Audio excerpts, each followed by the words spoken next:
All right, today there's some bombshell stories coming out from Kamala Harris. Of course, every day is a whirlwind with President Trump back in the Oval Office. To help me go through that, I have Darren Beatty with me. Thank you, Darren, for joining me. Great pleasure to be back with you. Thank you.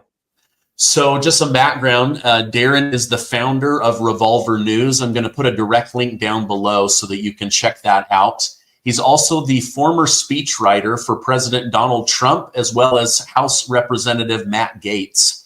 Darren, I'm reading today, just right before we got on, breaking news. Vice President Kamala Harris is blaming her husband, Doug Emhoff, for her loss to Donald Trump, says her marriage is in trouble and might dump dead weight in order to continue pursuing her political career. What are your thoughts on this? And then is this really the reason that she lost to Donald Trump? You know, that's amazing. And that's the great thing about these organic conversations is I'm actually hearing this for the first time. I've been very busy with other things. And so this news, I'm just hearing this for the first time. So this is my just unfiltered immediate reaction, which is kind of a wow. I mean, her husband seemed to be kind of not very remarkable. I think if she's going to blame any man, she should blame her running mate, who is just a very bizarre and kind of anti-charismatic guy with some of the most strange gesticulations and mannerisms that I've ever seen in my life. Frankly, I'm astonished that this person has made it as far as he has as a politician. You know, the one thing you need to know how to do as a politician is not come across as exceptionally bizarre, or dare I say weird. Isn't that funny how that epithet, how that term evolved? They actually tried to pin that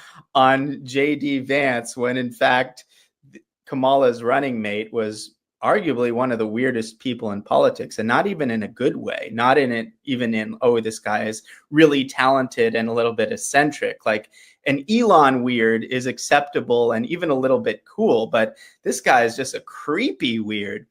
As for Kamala's husband, he seems to be more of a non-entity, such that I can't even recall what characteristics may have hurt Kamala from her perspective. I think there were some, accusations there, and some weird stuff like with some of the household help. I don't know if that was him or someone else, but there were a lot of rumors there. But look, it's amazing that Kamala Harris is blaming him, and she wasn't a good candidate. She was a horrible candidate, and in fact, the only reason she was in there, we ultimately turned out to be wrong. Revolver News was right about so many amazing things from the very beginning.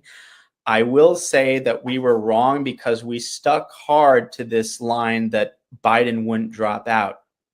I will offer an apology for that position, but an apology not in the conventional sense, but in the original Greek sense of defense rather than contrition. I actually think that Biden was a lot closer to staying in than most people thought on the right. People thought, oh, it's just fait accompli. Of course, he's stepping down. No. It came much to the wire, and Biden was clinging on to this for dear life. And there's a lot of the backstory there, some of which is public, some of which isn't. So he really was fixated on staying, and a lot of people wanted him in there. And part of the logic behind that position, I think, is still very relevant and speaks to Kamala Harris's, I would say, unique deficiencies as a candidate. They wanted to avoid her at all costs. They couldn't really avoid her. She was the vice president. They set themselves up in this perfect storm, almost like the constellations had to align. This really was a providential victory for Trump, not only for the primary reason that he came within millimeters of losing his life. As long as I'm talking about that, let me drive home a critical point about the near assassination attempt at Trump. Something that a lot of people don't understand is the timing of it and the significance of the timing here. Look, I wrote speeches for Trump. I know about the rallies. He's done hundreds and hundreds, probably thousands of rallies very little incident, nothing even remotely close to what happened to Butler. And yet at Butler, there was this unique and really uniquely incomprehensible security breach, such as that the one day that they had uniquely, inexplicably poor security was the one day that this strange crooks guy about whom we know virtually nothing was in a position to take advantage of it, getting right up on a roof within shooting distance. The whole thing doesn't make any sense at all. A lot of people have talked about this, and we still need answers. But one thing that people don't really talk about is the timing and why that's important. The timing of that was in this critical interim period after Biden's disastrous debate with Trump. And that debate was really the thing that brought the whole house of cards down, in terms of people thought they would be able to weekend at Bernie's Biden through to the presidency. And they, did, a more or less decent job at covering up, just using their slavish dogs in the media to basically tell people, don't believe your lying eyes, that sort of thing. Well, people's lying eyes, it couldn't sustain that public debate on the national stage. But by then it was too late. See, they put themselves in this box where they waited way too long counting on the Biden thing to work. And by the time it became untenable, it was too late to really fix things such that they could really avoid Kamala, which is what they all wanted to do. Nobody wanted Kamala. Nobody of any significance and understanding thought that Kamala was going to be a strong candidate, and they were right. But they were trapped at that point.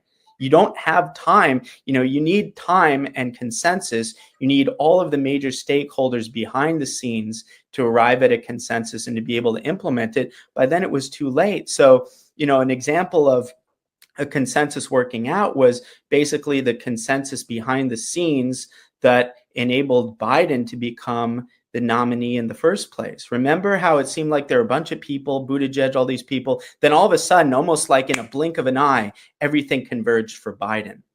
That's an example of the efficacy of that Democratic machine. They were not in a position to do that because it was too late after Biden's debate. So Biden royally screwed up. So that was one big thing. They were in scrambling there. So that was one sort of bookend that defines this critical time period. The other aspect was this was before Trump announced a running mate. So imagine if that, God forbid, that assassination attempt were successful, there wouldn't be a JD to whom the torch would be passed, because he didn't name JD yet. It would have been totally open, totally blank slate. And I think that the system and the regime was prepared at that point to push someone like Nikki Haley as a consensus candidate and allow Haley to win. And that would have been much more favorable from the standpoint of the deep state, the regime, whatever you want to call it. So that was a critical time. So not only was there this unique and incomprehensible breach of security, not only was there this highly suspect individual who was in a position to take advantage of that breach, but it was at this critical window in which the regime was perfectly positioned to capitalize on a tragedy like that with a consensus candidate like Haley. So it was kind of a perfect storm in that sense, and it came very, very close. And so basically, they pulled out all the stops, including multiple assassination attempts. They were counting on the lawfare stuff to work much more effectively, and they weren't counting on such a disaster with Biden, which is why they drug him out so long and put themselves in a position where they didn't have enough time. And so at that point, they're thinking, oh my God, what are we going to do here? We can't bypass Kamala. How do you bypass Kamala in this short stage? First of all, if you're going to bypass Kamala, they have to come up to a consensus as to who they would choose. And there's not enough time to have that kind of consensus because they're different kind of stakeholders. So that was a problem. If they want to bypass Kamala, there's also an issue with the base because the optics of bypassing the first, woman of color, vice president, that could also be problematic. And also the money, such that the money could be passed from the president to the vice president, but the money was an issue if they chose anyone else. So there are all of these structural factors that really forced them to choose a candidate who, from the very beginning, all of the intelligent people who understood politics within the Democrat Party knew that this was a far from optimal candidate, but they just had to work with what they had. And so that was really the thing, is that, Kamala was not really defined. She was amorphous. They were trying to run on vibes and say, oh, the Trump people are weird and Kamala is a brat, and there's, and not really riding on anything substantive. She was all things to all people. And the other thing is, she was so unpersonable. One dynamic that really helped Trump win was, given that the rallies were more difficult, he did do a lot of rallies, but he couldn't max the rallies like he did in the 2016 because of security concerns and other things. But he was able to capitalize on the fact that not only is he exceptionally good in a rally setting, something that Kamala certainly couldn't do, he was also exceptionally good, maybe even better, in these settings of one-on-one, long-form conversations that were perfectly set up for this whole kind of podcast architecture that didn't really exist back in 2016. And, Elon Musk, controversial guy. Some people like him, some people don't. I'm generally favorable. I don't think he's perfect, but I'm generally favorable. I do think he played a decisive role, and he was able to play a decisive role because, first of all, the Twitter situation, but second of all, he helped to normalize Trump with that broader sort of podcast industry. And that was the perfect vehicle for Trump to deliver his message and to kind of lean into this comparative advantage he had with respect to Kamala, is that the more public exposure Kamala had, the less people liked her, because it punctured this, general vibe sense that the media was creating. Whereas with Trump, listen up, because I want to help you save money and make good financial decisions in 2025. A lot of us are trying to get our finances in order and start the year off right. There is some great news for homeowners. Interest rates have now dropped and are in the 5s. If you have been buried in high interest credit card debt, now is the time to break free. American Financing can help you access the cash in your home to pay off your high interest debt. Last year, their salary-based mortgage consultants helped customers save on average $800 a month. That's like giving yourself a $10,000 a year raise. What a great way to start the new year.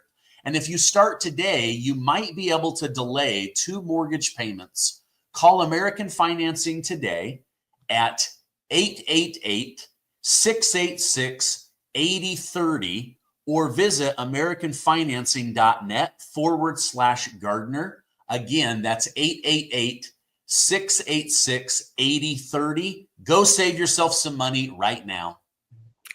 Notwithstanding all of the unfair, constant, vicious demonization from the fake media from day one, going all the way back to 2015, nobody, even if they disagree with some of the stuff he said or his positions, nobody can watch one of those long form interviews with Trump and not come away with the impression that he's extremely smart and he's extremely likable. Nobody could watch him in this unfiltered long form format and not get the impression he's likable. So there was this dynamic that the more exposure people had to Trump, the more people liked him. And the more exposure people had to Kamala, the more people didn't like her because there was nothing about her. She was completely fake in the sense that they were just trying to run on these amorphous things that she couldn't even deliver herself, but she relied on the media and the system to help buttress for her. And so for these kinds of really critical structural reasons, and for the reason that as a person, she was so deficient compared to Trump in terms of how people react to exposure, she was set up. There's no way someone like that can win. It actually matters to be personable. It actually matters to be charismatic. It actually matters to be able to build a direct connection with your electorate. And that's something that Trump has almost uniquely within politics as such. A lot of his competitors within the Republican Party, came around to ostensibly or maybe superficially Trumpist positions. And they thought, oh, it would be enough just to read the same script and, say you want to be tough on the border, say you want to put America first in terms of foreign policy and trade. And, that is a major improvement when people are reading your script.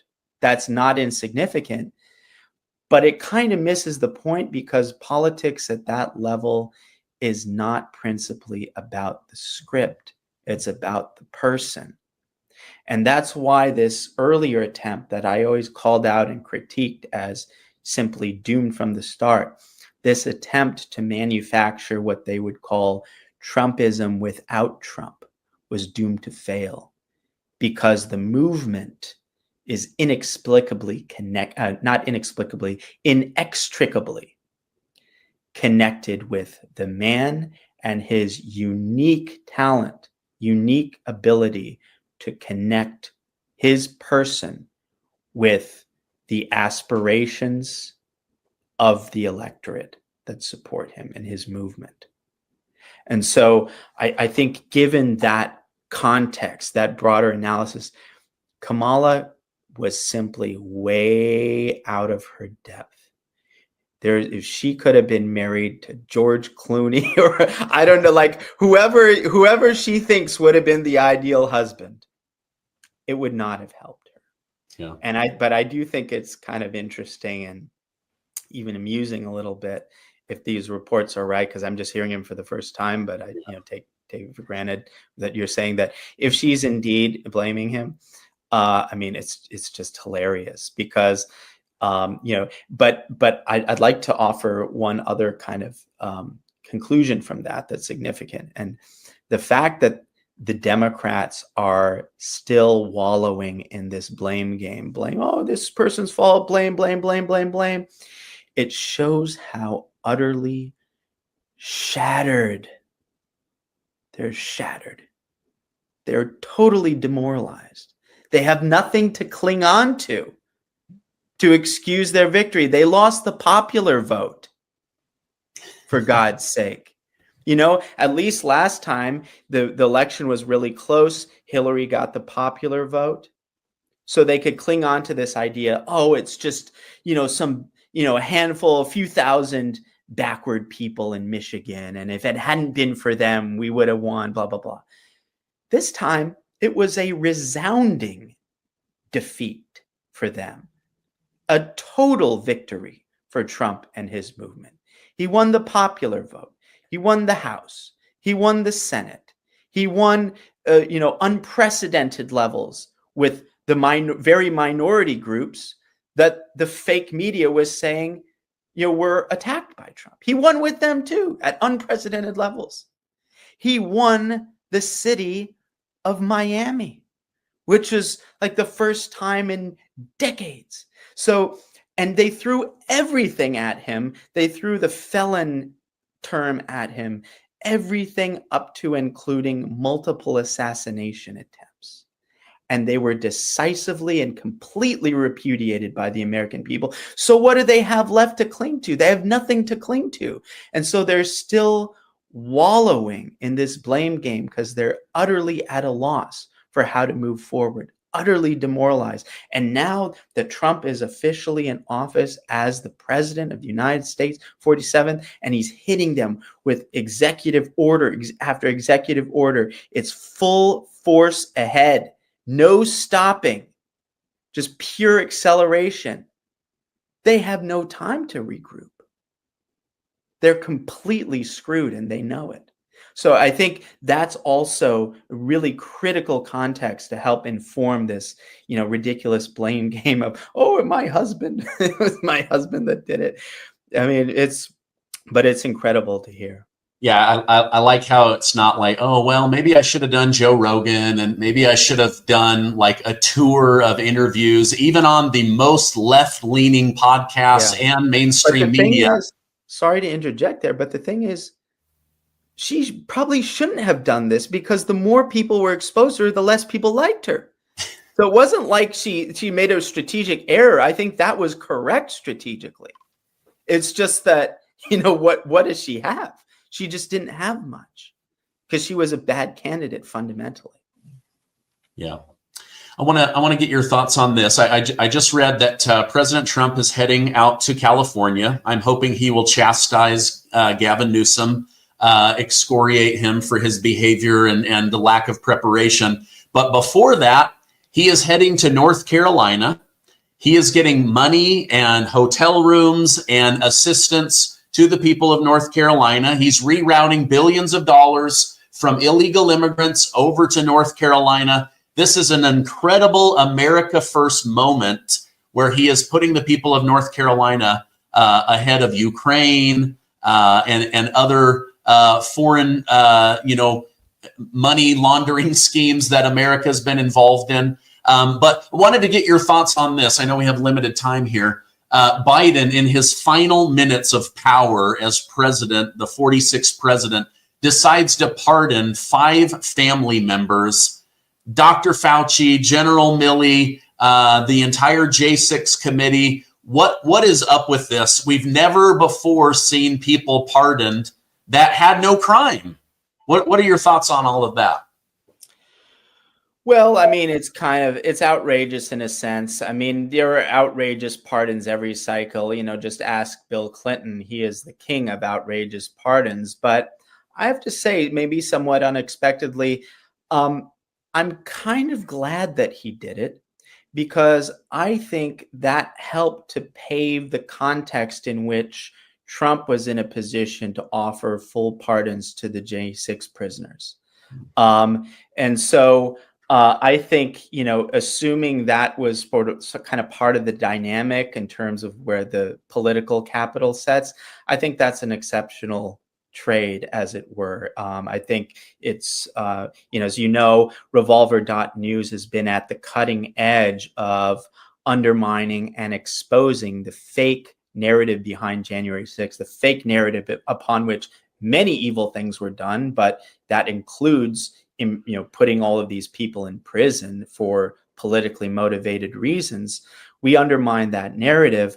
But I think that maybe those pardons on Biden's part kind of helped help the political capital situation and the dynamic and the optics that could enable just a really strong position on pardoning all of these J6 hostages, as I think they're correctly called. And so in a kind of unexpected way, I almost welcome the fact that Biden, wittingly or not, and it's hard to use the term wittingly in relation to a man that barely has his wits at all, but wittingly or not, helped facilitate the much welcome pardon of these J6 hostages.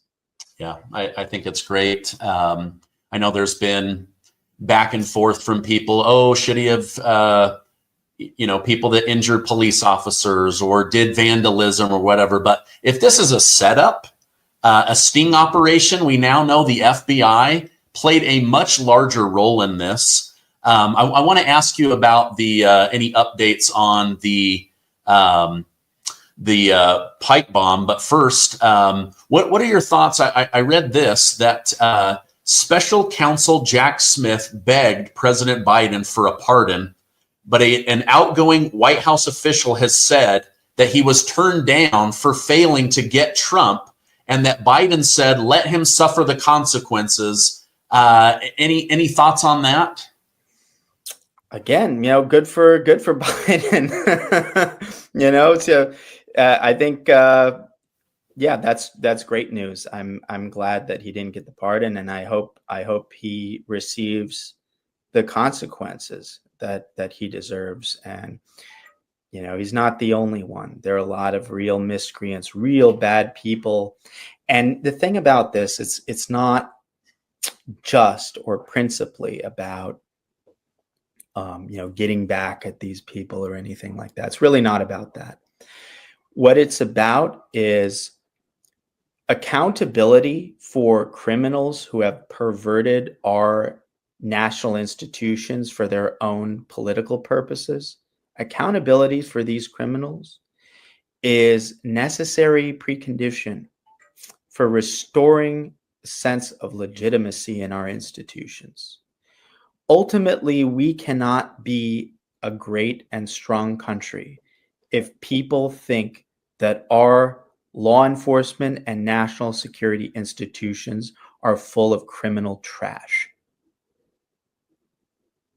And, now people think that, and rightly so, but that's not an ideal situation for a great country like America. The ideal situation is the FBI is viewed as an institution of integrity with good people and patriots in it. And obviously there are good people and patriots, but there are a lot of bad folks at the high levels. Same thing for, the broad swath of our national security institution. Same thing for the Department of Justice. And so I think it would be impossible to restore that sense of legitimacy without first exposure, which is what we've done at revolver.news, but also accountability, which comes after exposure. And that is not a job that the media can do, the good media, Revolver News and others. That's a job that government has to do. And so basically I say about the pipe bomb situation, which is the crux of the Fedsurrection scandal we reported on extensively. Trump has now come out publicly and talked about the pipe bomber. And basically, long story short, and I encourage everyone to go to revolver.news and read our catalog of pieces on the pipe bomb. It's one of the biggest scandals in our nation's history, and it implicates not only the FBI, but it implicates the ATF, the Capitol Police, and the Secret Service. In fact, specifically Kamala Harris's Secret Service detail. So this implicates all the major agencies, and maybe there's more, but I'm just stating the agencies that I'm absolutely certain are involved in either the operation itself or the cover-up or both. And so it's one thing, my understanding of what we've achieved so far is we've undermined the narrative in the sense that we've exposed enough that any rational thinking person will look at it and say, yeah, this is totally fake. This is totally bogus, what they've told us. And that, again, I think that set the stage for these pardons and just a lot of other things. But in order to get accountability for the specific people who are orchestrating this, that requires government. That requires someone with courage and willingness to take this that we're going to hand on the silver platter, take this that's 95% done, and just get that extra 5% to identify and hold the specific individuals to account. And that's the exciting thing about where we are now is we've done that 95%. And when Kash Patel gets in there, it's up to him, up to Pam Bondi, to take that extra 5%. And by doing that, that is going to send shockwaves down the spine of America. That's how high it is. And it's not even just about January 6th, because my theory as to how the deep state functions, there's a lot of bad apples, but there's only a handful of people who are in a position to orchestrate these types of things at a high level. These people have to be able to carry big secrets on their shoulders. and they have to be competent enough to get these kinds of things done. There's only a handful of people who fit that kind of, those kind of criteria. And for those people, it's not just like they do one thing and that's it. These people are in all likelihood involved in multiple things. You don't just like do this one thing on the magnitude of January 6th and that's it. That likely means you have a past of doing these kinds of things. And there's only a handful of people, in my view, who are really capable of orchestrating these things at that high level. And so I think it's not only about blowing up the entire January 6th narrative and holding to account, which is seismic in its own right, but I strongly view that once those key orchestrators are exposed, that will lead to other things. Just for instance, the Secret Service is one of the main culprits. You think what are the chances that the person who was engaged in this with the Secret Service, the ringleader with the Secret Service engaged in this pipe bomb scam, what are the chances that this person may or may not have known about the only thing that I would call a bigger scandal, which was what happened in Butler, Pennsylvania? What are the chances? I would say, again, this is not something, this is speculative, but based on my sense of how things work, I think there's a very good chance that exposing what happened in January 6th, in particular with the Secret Service, will have spillover effects into helping to expose Butler, Pennsylvania, and spillover effects into other places that we might not even understand at this moment. So there's a lot at stake, and this is really dangerous territory. This is very sensitive territory. I've received a lot of heat, a lot of suffering. My news organization, Revolver.News, has been uniquely targeted on the basis of our exploiting this narrative, because it was one of these things, if we hadn't done it, I don't think anyone would have done it. Like, we really changed the conversation from the beginning by looking at these public source things that nobody thought anyone would ever look at and putting the pieces together like that. We got a lot of heat. It's so sensitive. There was one story we reported a while back of an FBI agent who simply read and shared one of our Revolver.News articles on January 6th with his colleagues. And on that basis, he was suspended and had his security clearance revoked. That has since been restored, thankfully, but that gives people a sense of what the stakes are and how sensitive this has been and how significant it is that, Trump's always been very interested in this privately and publicly.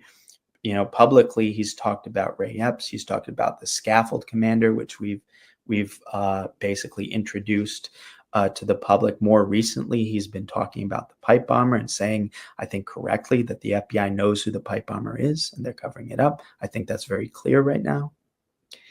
So the President of the United States knows what's up here, and he's prepared to expose it. That's got to be very, very scary for them. And scared people do dangerous and desperate things. So this extra 5% to get to the final conclusion, it's going to be a wild, wild, wild ride. It's going to be a very wild ride. So this is one of these things, like a lot of the stuff in the media is meant for kind of entertainment purposes to get people, riled up. I even think a lot of the stuff about, the Biden family, yes, there's a lot of corruption there, but a lot of it kind of fuels this entertainment stuff. But there's some stuff that is like in a different category that's sort of outside of the playpen. That's sort of, this is where you're not supposed to go. And I think the January 6th stuff has been in this realm from the beginning. It's now gained a lot more traction because Trump himself is taking it up more explicitly and more actively. But it's still a very dangerous thing. And of course, when you get to specific accountability for specific individuals, that's when things really get hot. So stay tuned. It's going to be very interesting in the coming months. Yeah.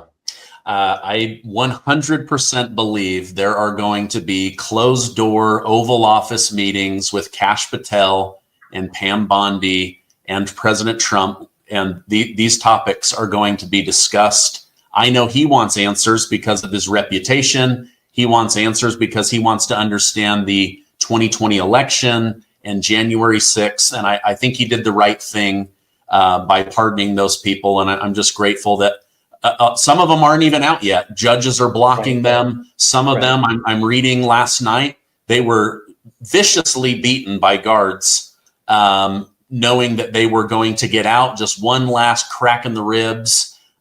Just absolutely disgusting. Well, I know we're up against the clock. Your time is valuable. I really appreciate you coming on.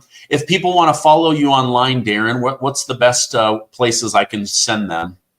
Well, the best place is revolver.news. If the people listening to this are intrigued, you think you have the stomach to learn about some of this stuff, revolver.news. If you appreciate our efforts, I encourage you to support us. We are the highest leverage, bang for your buck, in terms of dollar going in, joining the fight, to damage to the regime that has done so much damage to our country. No better bet, no better investment, no better way to join the fight than go and support revolver.news and share our pieces with people that you think are in a position to rationally evaluate the truth and can handle the truth. So revolver.news is the _1 place to go. I'm also on X, formerly known as Twitter, at Darren J. Beattie, DarrenJBeattie. So I encourage your viewers to check me out there as well. Okay, great. Thank you so much. I'll put those direct links down below. Darren, thank you so much for coming on. I hope you have a great rest of your day. Thank you. Thank you so much.